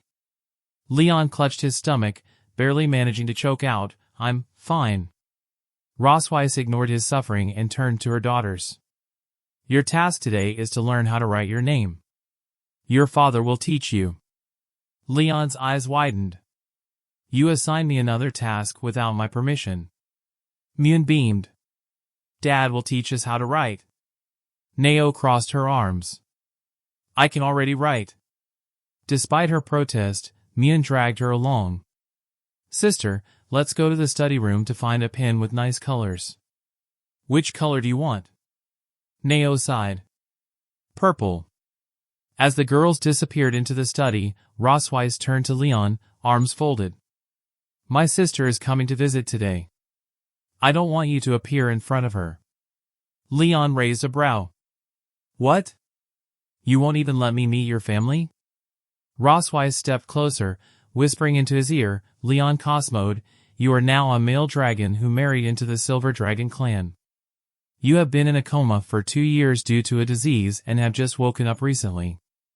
She traced a single finger down his chest. "If it comes to the point where we have to meet, you'll have to play along with the identity I've made up." Leon smirked. "Got it, Her Majesty." But as he watched her walk away, a dangerous glint flashed in his golden eyes. Female dragon, do you really think I'll just listen to you obediently?" "Rosweiss, I'm going to embarrass you in front of her sister." The palace was abuzz with activity as the maids and servants prepared for the arrival of Rosweiss' sister, Freya. Known for her sharp tongue and even sharper wit, Freya was a force to be reckoned with. Rosweiss had always had a complicated relationship with her sister, and the thought of introducing Leon, especially under the fabricated identity she had created, filled her with unease. Leon, however, had other plans. As he watched the preparations from a distance, a mischievous smile played on his lips. He had no intention of playing along with Rosweiss' charade. If anything, he was looking forward to turning the tables on her. The Golden Light of Silver Dragon Castle. The study room of Silver Dragon Castle was a sanctuary of elegance and tranquility, bathed in a soft, golden light that filtered through the tall, arched windows. The room was adorned with intricate carvings of dragons and roses, a testament to the castle's regal heritage. The walls were lined with shelves filled with ancient tomes and scrolls, their spines gleaming with gold and silver lettering. A large oak table stood at the center, its surface polished to a mirror-like sheen. On it lay 2 pristine white sheets of paper, each waiting to bear the names of the castle's young princesses. Leon, the once feared dragon slayer and now the reluctant husband of Rosweiss, the Silver Dragon Queen, stood by the table. His tall frame cast a long shadow across the room as he leaned over the papers. With a steady hand, he wrote the names of his daughters in elegant, flowing script, Noah and Myun. The ink glistened under the golden light, and he held up the sheets for the girls to see. "Just follow what I taught you," Leon said, his voice firm but gentle. "Watch carefully. Like this." Noah, the elder of the two, sat with her arms crossed, her silver hair cascading down her shoulders like a waterfall. Her violet eyes, so much like her mother's, were narrowed in a mix of curiosity and defiance. She took the paper with her name on it and examined it closely. Her lips twitched, but she quickly masked any hint of approval. "Not as good as what my mother wrote," she said coldly, her tone dripping with disdain. She held the paper as if it were a mere scrap, though her eyes lingered on the elegant strokes of her name. Leon sighed inwardly but didn't let his frustration show. He turned to Myun, the younger sister, who was already eagerly reaching for her paper.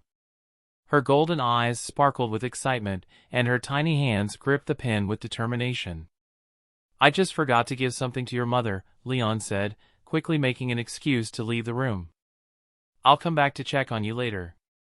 As he stepped out of the study, he heard Noah mutter under her breath, "Is he stupid?" Myun giggled, pointing at her sister. "But you seem somewhat happy." Noah's face flushed a deep red, resembling a ripe tomato. "No, I'm not." "Go and write it down quickly." The Red Dragon Queen's arrival. At the gates of Silver Dragon Castle, a figure approached with an air of regal authority. Her presence commanded respect, and the guards immediately straightened their postures, bowing deeply as she passed. Her fiery red hair flowed like molten lava, and her piercing amber eyes skinned the surroundings with a mix of curiosity and amusement. This was Isha Melkf, the Red Dragon Queen and elder sister of Rosweiss. Rosweiss, who had been waiting eagerly, rushed forward and embraced her sister.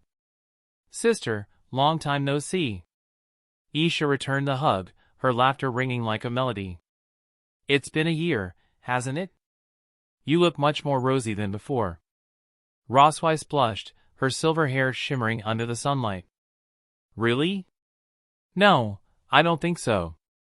Isha's gaze wandered, taking in the grandeur of the castle. "I heard your husband has woken up. Why can't I see him?"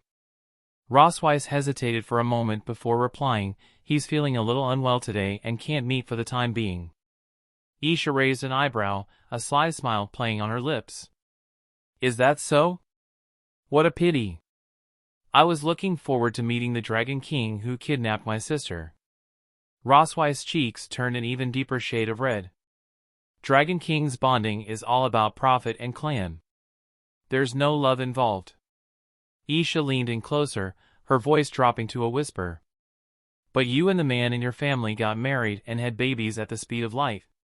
Your relationship must be very good, right?" Rosweiss stammered, her composure slipping. "Does being married and having children mean the relationship is good? I am not attracted to him, not now and not in the future." Isha chuckled, clearly enjoying her sister's flustered state.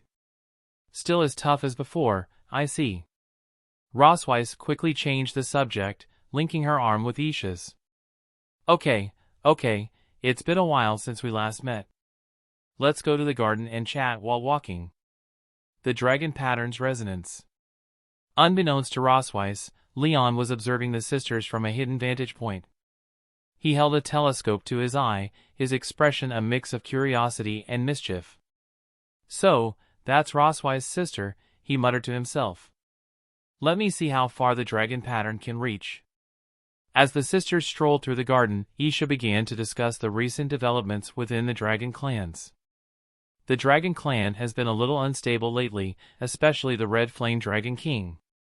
That guy has been very active recently. Rosweiss' expression turned serious. "Constantine? Really? He hasn't been seen for years." Isha shrugged. "Who knows? He's a hot-tempered guy. Maybe he wants to take the opportunity to expand his territory." At that moment, the dragon pattern on Rosweiss' chest began to glow faintly, a sign that Leon was testing its limits. she gasped, her hand instinctively moving to cover the mark. Isha noticed her sister's sudden discomfort. What's wrong? Rosweiss forced a smile. No, nothing. Sister, please continue. But the dragon pattern's resonance grew stronger, and Rosweiss found it increasingly difficult to focus. Damn dragon slayer! She cursed inwardly. Isha continued, oblivious to her sister's struggle. Just in case, we need to strengthen the border defenses. I'll also send Xinlong to contact you if there are any new developments. Rosweiss nodded, though her mind was elsewhere. The dragon pattern's effect was becoming unbearable, and she knew she had to confront Leon before things escalated further. Sister, I suddenly remembered that I have something urgent to deal with, Rosweiss said, her voice trembling. I'll be back in about 20 minutes.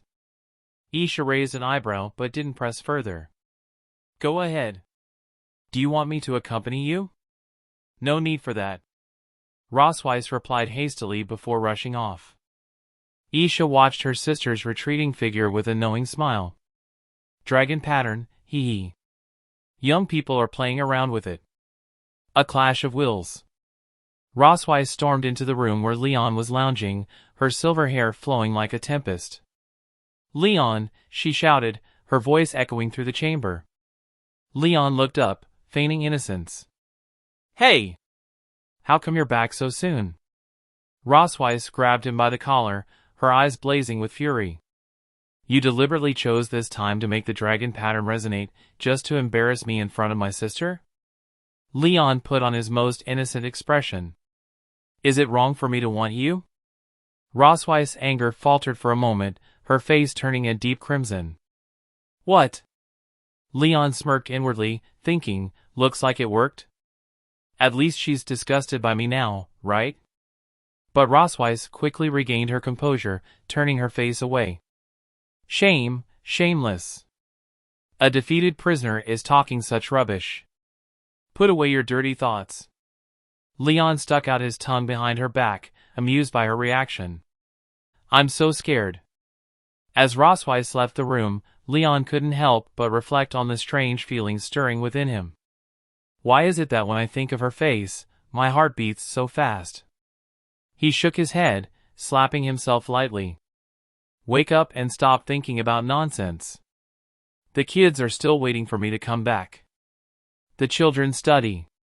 Back in the study, Noah was diligently practicing her writing, her brow furrowed in concentration. Myun, on the other hand, was more interested in playing with her pen, balancing it on her upper lip. Why hasn't Dad come back yet? Myun asked, her voice tinged with impatience. Noah didn't look up from her paper. Who cares? Just focus on your writing. But despite her words, Noah couldn't help but glance at the door, a faint smile tugging at the corners of her lips.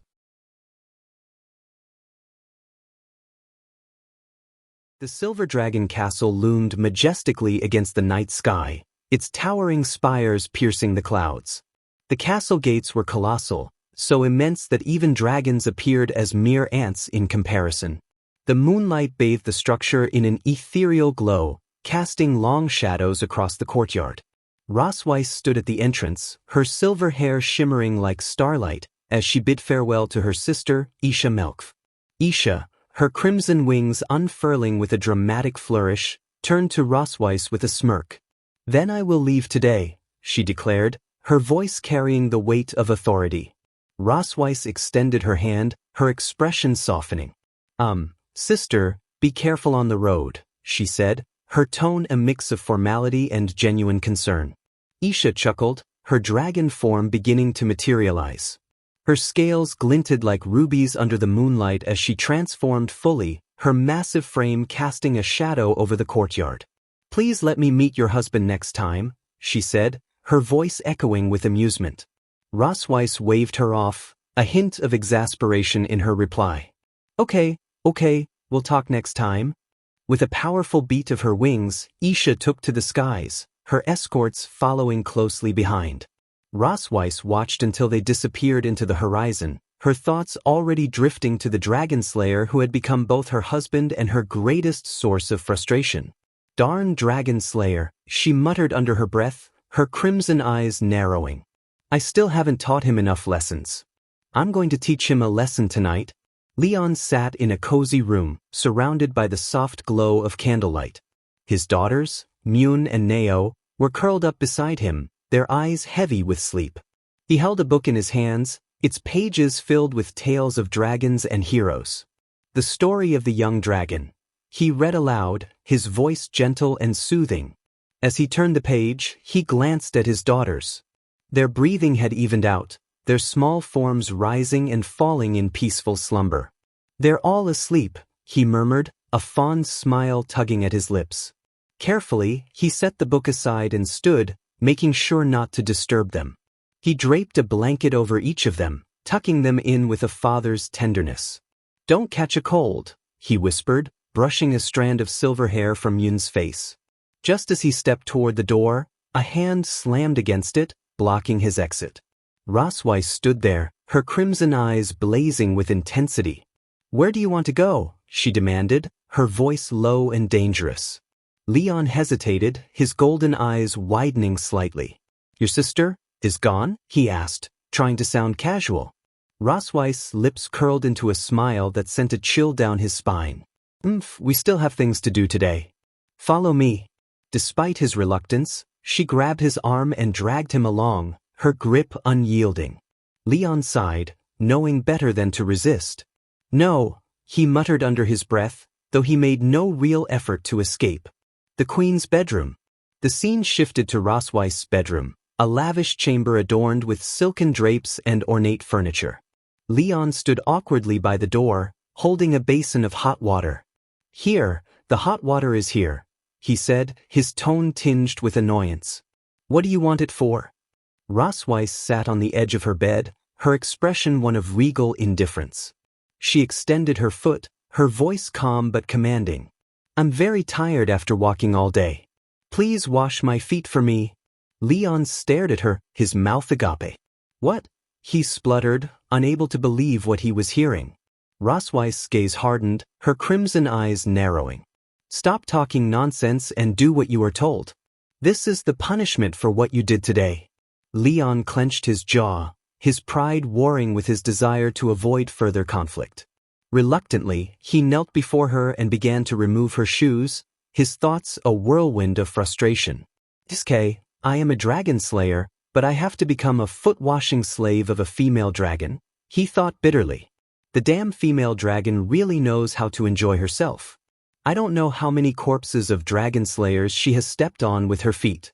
As he worked, Rosweiss noticed his gaze lingering on her bare feet. Her cheeks flushed slightly, and she quickly averted her eyes. Why is he staring at my feet? She wondered, her mind racing. Could it be some disgusting habit? Before she could dwell on it further, Leon suddenly plunged her foot into the hot water. Get down here, he said, a mischievous grin spreading across his face. Rosweiss yelped, her foot jerking out of the water. Kaya! It's so hot, she exclaimed, her composure slipping for a moment. In a flash, she kicked him in the face, sending him sprawling to the floor. A battle of wills. Leon groaned, clutching his nose as he sat up. Rosweiss stood over him, one foot planted firmly on his chest. Her crimson eyes burned with fury, but there was a glint of amusement in them as well. Leon, you are trying to take revenge on me on purpose, right? She said, her voice dripping with sarcasm. Leon smirked, despite the pain. Who asked me to wash your feet, he replied, his tone teasing. Rosweiss' expression darkened. It seems you still don't have a long memory, she said, her foot sliding down his chest. You never thought that one day, will you be stepped on by a dragon? Leon's breath hitched as her foot reached a particularly sensitive area. Stop, he said, his voice strained. Damn, this humiliating yet comfortable feeling. He thought, his mind a whirlwind of conflicting emotions. Rosweiss' smile widened, her beauty almost blinding in its intensity. I want to see how long you can endure, she said, applying just enough pressure to make him squirm. Her foot began to slide down his chest, slow and deliberate, as if savoring every moment of his discomfort. Leon's golden eyes widened, his breath hitching as he realized where her foot was headed. He tried to shift away, but her weight kept him pinned firmly in place. "You never thought that one day," Rosweiss said, her voice low and teasing, "will you be stepped on by a dragon?" Her foot reached its destination, pressing against a particularly sensitive area. Leon's body stiffened, a mixture of shock and something else, something he refused to acknowledge, flashing across his face. A low, involuntary sound escaped his lips, a blend of protest and something far more primal. "Stop," he said, his voice strained, his usual bravado faltering for a moment. Rosweiss' smile widened, her crimson eyes gleaming with triumph. She applied just enough pressure to make him squirm, her foot moving in a way that was both humiliating and oddly stimulating. Leon's pride warred with the unexpected sensations coursing through him, his mind a whirlwind of conflicting emotions. Damn, this humiliating yet comfortable feeling, he thought, his cheeks flushing with a mix of embarrassment and something he couldn't quite name. He clenched his fists, his golden eyes narrowing as he glared up at her. "You really know how to enjoy yourself, don't you?" he muttered, his voice tinged with both frustration and reluctant admiration. Rosweiss chuckled, the sound low and melodic. I want to see how long you can endure," she said, her tone dripping with amusement. Her foot continued its relentless teasing, each movement calculated to push him to his limits. Leon gritted his teeth, his pride refusing to let him give in. "No, I cannot succumb to the tyranny of the female dragon," he thought, his resolve hardening. With a sudden burst of defiance, he reached up and grabbed her ankle, his grip firm. "I've eaten pig's trotters, cow's trotters, and goat's trotters," he said, his voice dripping with sarcasm. "But I've never eaten dragon's trotters." Before Rosweiss could react, he leaned forward and bit her ankle, his teeth sinking into her soft skin just enough to make her yelp. "Tonight's snack, raw dragon claws," he declared, his golden eyes gleaming with mischief. Rosweiss' scream echoed through the castle, her face flushing with a mixture of anger and embarrassment.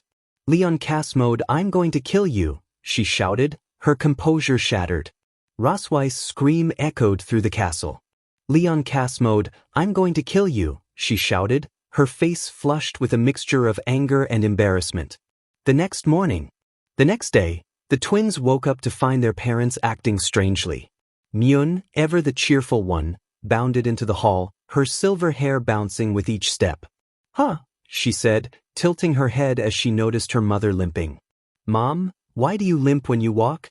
Rosweiss brushed off the question with a wave of her hand. "Nothing," she said, her tone dismissive. Myun turned to her father, her eyes wide with curiosity. "Dad, why are there bruises on your face?" Leon chuckled awkwardly, rubbing the back of his neck. "It's nothing," he said, trying to sound nonchalant. Myun frowned, her young mind struggling to make sense of the situation. Then, her face lit up with excitement. "Oh, you must have played some fun games without telling Myun," she said, raising her hand with sparkling eyes. "Myun wants to join in too." Neo, standing nearby, rolled her eyes but said nothing. Rosweiss and Leon exchanged a glance, their expressions a mix of exasperation and amusement. For now, the chaos of their lives would continue, but one thing was certain, their family was anything but ordinary.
In quiet study room.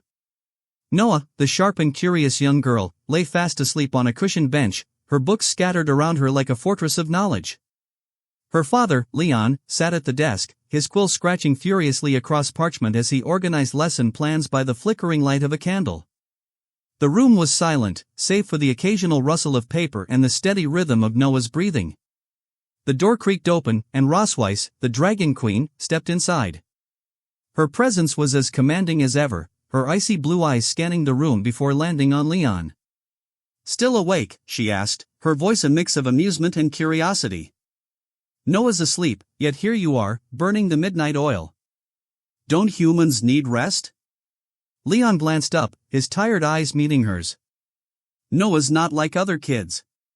She's got a mind like a steel trap, sharp and quick. Simple teaching methods won't cut it for her. I'm organizing some advanced material so she can ace that exam next month. Rosweiss tilted her head, a sly smile playing on her lips. Always the overachiever, aren't you? The dragon-slaying genius, top of his class, now reduced to a sleep-deprived tutor. Leon leaned back in his chair, a smirk tugging at his lips. Hey, I'll have you know I graduated first in both written and practical exams. I didn't earn those scholarships by slacking off. And Noah? She's got my brilliance. It's only natural she's excelling. Rosweiss raised an eyebrow, her tone teasing. Oh? So you're saying her intelligence comes from you? Not from, say, her environment or her own hard work? Leon crossed his arms, his smirk widening. Absolutely. She's got my genes, after all. I was a prodigy in my day, top of every class, highest honors, the works. Noah's just following in my footsteps. It's inevitable. Rosweiss chuckled, a low, melodic sound that sent a shiver down Leon's spine. And yet, here you are, my prisoner. Funny how life works, isn't it? Leon's smirk faltered for a moment, but he quickly recovered. That was one time. One misstep, and now I'm stuck here, babysitting your adopted daughter. But even so, I'm making sure she gets the best education possible. She's going to be brilliant, just like her old man. Rosweiss stepped closer, her gaze lingering on him. Perhaps fate has a sense of humor. Or perhaps it's giving you a chance to prove you're more than just a dragon slayer. Before Leon could respond, he reached for a small, fiery yellow pepper on the desk. Mind if I? He asked, holding it up. Rosweiss' eyes widened in alarm. Leon, that's the Dragon Clan's yellow pepper. It's not meant for humans.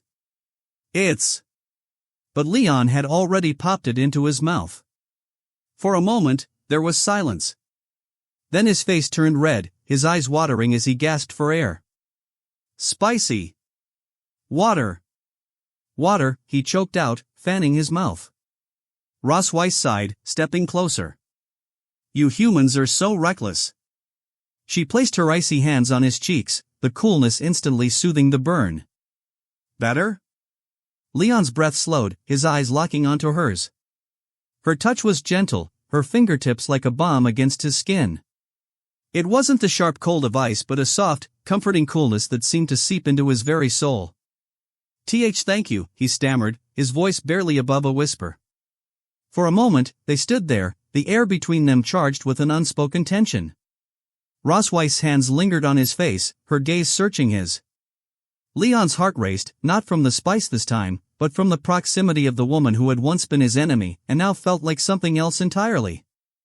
Finally, Rosweiss pulled away, her usual composure returning. You should get some rest, she said, her voice softer now. And maybe lay off the peppers. If your throat gives out, you'll have to teach Noah in sign language. Leon chuckled, rubbing the back of his neck. Yeah, got it. As Rosweiss turned to leave, Leon couldn't help but watch her go, a strange warmth settling in his chest. He shook his head, muttering to himself, "Wake up, Leon. She's the Dragon Queen. The one who trapped you here. Don't get carried away." But deep down, he knew something had shifted between them. And as he glanced at Noah, still peacefully asleep, he realized that perhaps the Silver Dragon Castle wasn't just a prison. The next morning, sunlight streamed through the stained glass windows of the Silver Dragon Castle, casting colorful patterns across the study room. Noah sat at the desk, her hands clasped tightly as she waited for her father, Leon, to review her test results. Leon, still rubbing his throat from the previous night's spicy mishap, sat across from her, holding the graded paper. "Noah," he began, his voice slightly hoarse, "the test you just took has been corrected. The full score is 100. Guess how much you got?" Noah hesitated, her brows furrowing in thought. 50, she ventured, her voice tinged with uncertainty. Leon smirked, shaking his head. 62 points. Higher than you expected, huh? 62? Noah repeated, her expression a mix of relief and disappointment. She stared at the paper, her lips pressed into a thin line. Leon leaned forward, studying her reaction. "Are you not satisfied with your grades? You've got high standards for yourself, kid. That's good. But 62 on your first try? That's pretty impressive." Noah nodded slowly, though her eyes still lingered on the paper. "Thanks," she murmured. Leon ruffled her hair affectionately. "Next, let's focus on these mistakes. We'll turn those 62 points into 100 in no time." As he spoke, a sudden coughing fit overtook him. He covered his mouth, his face turning red. "Sorry," he muttered between coughs. "Did I eat too much chili last night? My throat's killing me." Noah tilted her head, her sharp eyes narrowing. "You ate the Dragon Clan's yellow pepper, didn't you?" Leon chuckled weakly, scratching the back of his neck. "Yeah, well, I needed something to keep me awake while I was making your study plan. Turns out, it was a bit too effective." Noah's expression softened, and she reached into her bag, pulling out a small vial of red liquid. "This is, for you," she said, placing it on the table. Leon blinked, surprised. "For me?" Noah looked away, her cheeks tinged with pink. It was Mom who gave it to you, not me." Leon picked up the vial, a warm smile spreading across his face. "Tell your mom thank you for me, will you?" Noah nodded, still avoiding his gaze. Leon couldn't help but notice how much she reminded him of Rosweiss, cold and reserved on the surface, but with a hidden kindness that shone through in moments like these. As he sipped the remedy, the soothing liquid easing the itch in his throat, Leon felt a surge of pride. Noah was growing, not just in her studies, but in her ability to express herself, even if it was in her own quiet way. "All right," Leon said, setting the vial aside. "Let's continue learning." Noah straightened up, her determination returning. "Yes." As they dove back into the lesson, the atmosphere in the room felt lighter, warmer. The relationship between father and daughter had grown a little closer, forged not just by blood but by shared struggles, quiet gestures, and the unspoken understanding that they were in this together. And somewhere in the castle, Rosweiss watched from afar, a small smile playing on her lips. Perhaps, she thought, the strange little family they were building wasn't so bad after all. Noah's understanding and talent were truly exceptional. Leon had to keep moving forward without stopping to ensure he could keep up with her growth. Raising such an intelligent daughter was like nurturing a strong sapling. He had to continuously provide her with the nourishment and care she needed to grow into a towering tree. Fortunately, Leon had mastered efficient learning methods during his time at the Dragon Slaying Academy and had developed the habit of staying up late. Otherwise, he might have already fallen behind in meeting Noah's needs, and Rosweiss would surely have looked down on him. As he thought about this, Leon paused. He realized that he was starting to care more and more about Rosweiss' opinion of him. If the family dinner a few days ago had shown him that Rosweiss didn't entirely dismiss him, her recent comments about his weakened state had struck a nerve. Determined to prove himself, Leon had secretly begun working on strengthening his body and burning the midnight oil to prepare lessons for Noah. Leon scratched his nose and chuckled to himself. It's all for my daughter. It has nothing to do with that mother dragon. The words felt familiar, and he realized Rosweiss had said something similar during their encounter in the warehouse. Shaking his head, Leon refocused and continued preparing his lessons. By late night, past 11, drowsiness began to set in. Leon grabbed a chili pepper and took a bite, only to be met with the same intense spiciness as before. After gulping down some cold water, he set aside the tutoring materials and took out the herbs Anna had brought him during dinner. There were a dozen or so packages, but only 5 or 6 contained the herbs needed to prepare the Long Dolly tonic. Leon unpacked the corresponding herbs, some familiar from his time in the Empire, others unique to the Dragon Clan. Rubbing his hands together, he opened the herbal manual to the page detailing the Long Dolly recipe. Alright, let's get started. Leon began by mixing and crushing 2 types of herbs, then charring a specific herb to ashes and collecting the powder. He stored it in a bottle for later use. After cleaning the test tube, he continued reading. The next step is to mix these 3 herbs, then pour them into the upper clear liquid prepared by Tianlan wood, stir well, and then. Leon studied the instructions carefully. How to separate the active substances from the mixed powder of several herbs. The book provides 2 methods. One is high-temperature separation, but this method has strict temperature requirements, and deviations, either high or low, are not allowed. The second is physical separation, using high-speed rotation to shake out the necessary active substances. However, the efficiency of physical separation is particularly low. Leon looked at the quantity of his herbs. Physical separation wouldn't be sufficient, and high-temperature separation required specialized equipment, like an alcohol lamp equipped with a fire elemental rune. But finding such tools in his room was impossible. Leon stood on the balcony, gazing sullenly at the distant dark clouds. "It's going to rain," he muttered. Today, Noah didn't come for tutoring. According to Rosweiss, she had a physical training session, so the tutoring was postponed to tomorrow. This gave Leon a day of personal time. In the morning, he attempted to concoct the dragon strength tonic following the instructions in the medicinal book, but it ended in failure. Leon had anticipated this and analyzed the reasons behind it. As the book stated, the process was extremely difficult, whether using high temperature or physical separation. The slightest mistake could lead to complete failure. If the temperature was too high, the nutrients in the medicinal residue would become inactive. If it was too low, refining enough residue was impossible. Physical separation required specialized instruments, and Leon's attempts without them proved futile. As he pondered, a bright flash of lightning lit up the sky, followed by a thunderous boom. Leon tilted his head, watching the lightning pierce through the dark clouds. Lightning, thunder. An idea struck him. Perhaps I can try using the lightning element, which was never mentioned in the book.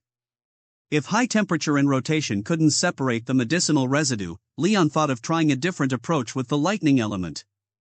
Coincidentally, his expertise lay in lightning magic. Without hesitation, he held a test tube in one hand and emitted a faint blue light with the other. Despite his weakened state, a small-scale lightning spell was within his capabilities. Leon, skilled in the delicate control of lightning, had always admired its versatility. While primarily used for offense, proper control could make it suitable for more precise tasks. The powdered medicinal ingredients inside the test tube began to react. Leon's eyes lit up. It really works.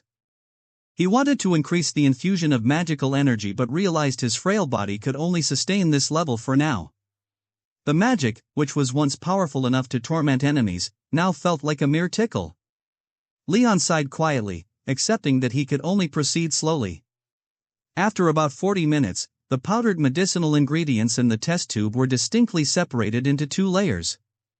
Crafting this small pill with minimal resources and a basic setup, Leon marveled at the makeshift process. He held the pill between his index finger and thumb, examining it carefully. Medicine for the dragon race, it's quite simple to make. As he marveled, a knock on the door interrupted his thoughts. It was Mune. "Dad," she exclaimed happily, raising her arms as if asking to be held. Leon bent down, scooping her into his arms. "Good morning, Mune. What brings you here?" "My sister said she's going for physical training today, so Daddy should have free time." "Mune came to find you." Leon smiled. Mune had been absent during the day except for dinner, likely not wanting to disrupt his teaching schedule. Who said only the elder daughter was thoughtful? This little one was just as considerate. Leon carried Myun into the room, and the two chatted about the interesting things that had happened over the past few days. As they talked, Myun sniffed the air. "Daddy, why does your room smell like medicine?" Leon was momentarily speechless. Were dragon noses really that sensitive? Yesterday, Rosweiss had noticed the smell, and now Myun had too. "There's no medicine smell, Myun." "You must be mistaken," Leon said. But Myun stubbornly shook her head. "No, I'm not wrong. There's definitely a medicine smell." She jumped down from Leon's lap, followed the scent to the drawer, and pulled it open. Leon wanted to stop her, but it was too late.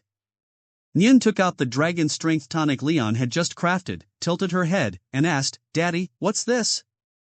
Is it chocolate candy?" Seeing her excitement, Leon quickly walked over and gently held her small hand. "This isn't chocolate candy." "Then what is it?" Leon's mind raced as he tried to come up with a reasonable explanation. After a moment of hesitation, he spoke seriously. "This is medicine I made for Mom." Myun's eyes widened. "Medicine for Mom? Is she sick?" "No, Mommy isn't sick. She's just been working too hard lately, so Daddy made this to help her relax. I'll give it to her tonight." Myun nodded solemnly. "Daddy, you must take good care of Mommy, okay?" "Yes, Daddy will."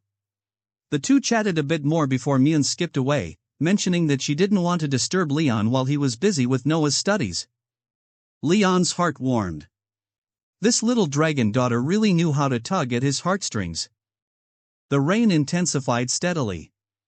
Leon lay at the head of the bed, one hand behind his head, the other tossing and catching a small transparent box containing long dali. Most of the dragon race's unique foods were beyond human tolerance. Leon, having been rigorously trained since childhood, could handle a few dragon peppers without issue. But this dragon race nutritional supplement. What if the effects were too strong for his body to handle? Could it backfire and worsen his condition instead of helping him recover? Leon sighed, tilting his head back and gazing at the ceiling. As he wrestled with his thoughts, he heard the door open. Without looking, he knew who had come. "Hi, Your Majesty," Leon said. Rosweiss chuckled softly. "I heard from Myun that you made a special medicine for me, something like chocolate candies, to help regulate my body. But I know it's actually for yourself, right?" Leon immediately dropped his nonchalant demeanor, sitting up straight and looking serious. "Don't be nervous. I'm not here to interrogate you. I'm just surprised you could concoct such a rare medicine in such a simple environment. I've never seen anything like it. Can you show it to me?" Rosweiss's tone was sincere, her approach genuine. She could have easily taken the medicine by force, but she chose to ask instead. Leon hesitated for a moment before retrieving the long dolly from under the pillow. Rosweiss took it, examining it carefully in her palm. Seeing the real and effective long dolly, she acknowledged Leon's talent. Leon felt a flicker of pride. Rosweiss, noticing his satisfaction, smiled inwardly. Manipulating this little fool is too easy. A few compliments, and he's all confused. Of course, her praise had been genuine. Leon, momentarily stunned, rubbed his nose, unaccustomed to Rosweiss's generosity. But her next words brought him back to reality. "However, you can't take this medicine. It's not suitable for you." Leon raised an eyebrow. "Why?" "As a supplement for the dragon race, its effects are too intense for the human body." "You won't be able to withstand it," Rosweiss explained, her tone serious. "If you want to restore your body's functions quickly, I can have Anna prepare a different type of nutritional supplement for you." She paused, then added, "There's never been a precedent for humans taking dragon medicine." Her warning was well-intentioned, but Rosweiss overlooked one thing: Leon, as a dragon slayer, would never easily admit defeat in front of a dragon.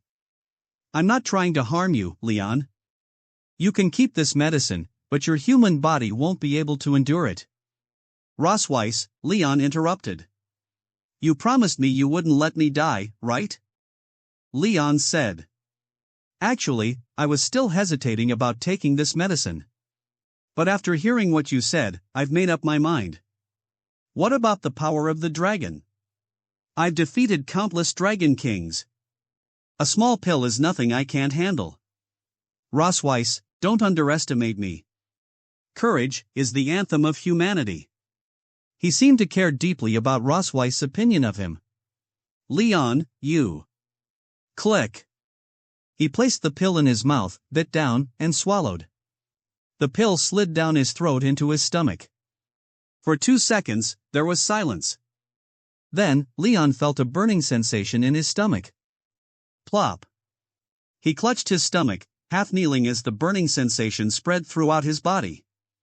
A powerful force surged through him, as if trying to shatter every vein and bone. He gritted his teeth, enduring the pain without making a sound.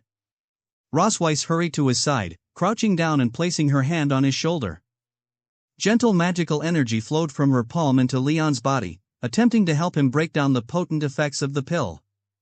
This was the first time the Silver Dragon Queen had used healing magic, and she was doing so to assist her archenemy. Leon? Leon, she called, her voice trembling slightly. She gently shook his shoulder, but he kept his eyes closed, his expression contorted in pain. Since awakening, Leon had displayed self-destructive tendencies. If not for his daughters, he might have found ways to end his life long ago. Seeing that her healing magic was ineffective, Ross Weiss stood up, intending to find a dragon healer. But before she could leave, Leon grabbed her wrist. Ross Weiss turned back, and Leon remained kneeling, one hand gripping her wrist, the other covering his stomach. Watch closely, Silver Dragon Queen. This is the courage and determination of humans. Click, click. The hand covering his stomach emitted a faint blue electric light, and Leon's body trembled slightly. Ross Weiss' eyes widened. Are you using lightning magic on your own body? You're insane, Leon. Despite her words, she crouched beside him, supporting his shoulders and providing comfort. At the same time, she used her magical energy to help him disperse the surging force within his body. Unconsciously, she hugged him tightly, feeling his pain and trembling. After a moment, Leon's trembling ceased, and the electric light from the lightning magic gradually dissipated. He took a brief rest and then clenched his fist. It was the familiar power. Seeing this, Ross Weiss breathed a sigh of relief.